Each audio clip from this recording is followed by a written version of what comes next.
to breakfast with James and Suzanne. All you need to start your day. With Treble You Trust every 15 minutes. Now, 23 minutes to 8, and there have already been a number of suspected cases across Surrey. And there are fears that the so-called Croydon Cat Killer has struck again, this time in Red Hill. South Norwood Animal Rescue and Liberty were called after the body of a decapitated cat was found last Tuesday. Let's speak to the co-founder, Tony Jenkins. Morning, Tony. Good morning. Each and every time we speak, it's another distressing case for you lot to deal with. Yes, it's very distressing, unfortunately. Particularly for the owners. This particular one in Red Hill, the family are on holiday. And, you go on holiday and get the sad news that your cat has been murdered and, decapitated. It's very distressing. Look, how many cases have you investigated? We've kind of lost count. We're over 200. We've collected over 200 bodies since October 2015 across London and further afield.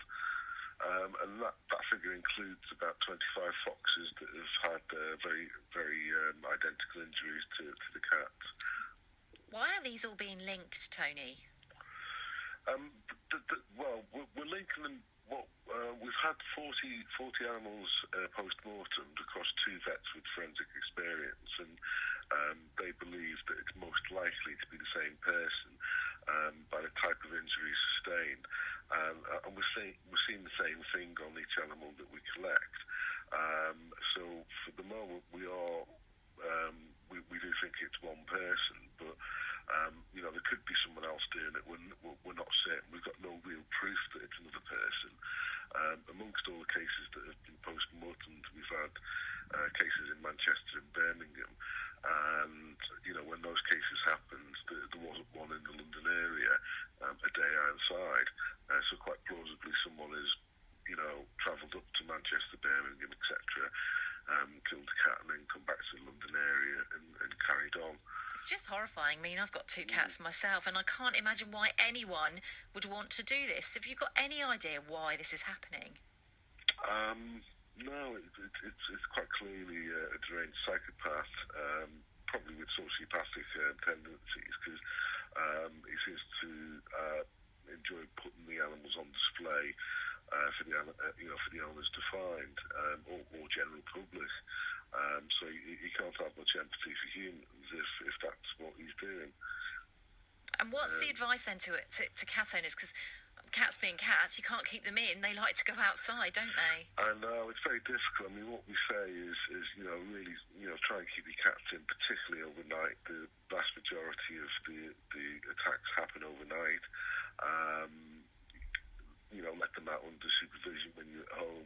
You can either stand out in the garden and keep an eye on them or call for them.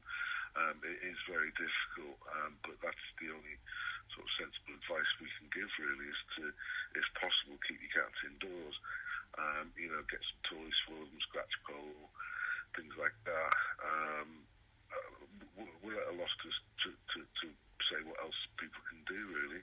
And with all these killings, do you know whether the police have any sort of leads to trying to catch whoever is responsible? Has there been any evidence left, any DNA, anything like that? No, unfortunately, we do look for it, and when we attend scenes, we look for any possible signs of, things like surgical gloves, food wrappers, things that, might give us a clue. We have collected a few in the past, but they've proved to be, no fingerprints, so we suspect he's quite forensically aware and wearing surgical gloves, etc. We've not found any DNA on the cat as yet. Also, Tony, it's awful, really, for these poor animals, but then the poor owners have got to sort of try and get over this as well. Yeah, it's absolutely devastating for the owners. I mean, we attended one last night down in Portsmouth, and we literally had to go and knock on the door because the chip details, the phone number was obviously out of date. And, the couple just broke down in tears in the street.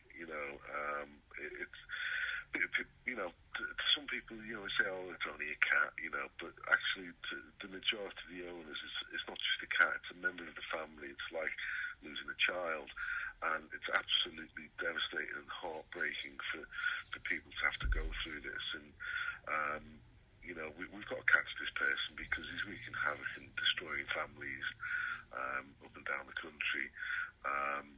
You know, perhaps that's what his aim is. I don't know, but you know, generally he's putting them on display for families to find. Tony, thanks for your time this morning from the South Norwood Animal Rescue and Liberty. And Surrey Police were called to an address in Redhill at 11 o'clock on the 11th of April, they tell us, following the reports of a decapitated cat. And officers are investigating the incident and are working alongside Tony and his organisation, SNARL. It's 18 minutes to 8 o'clock. Should we bring you some better news now?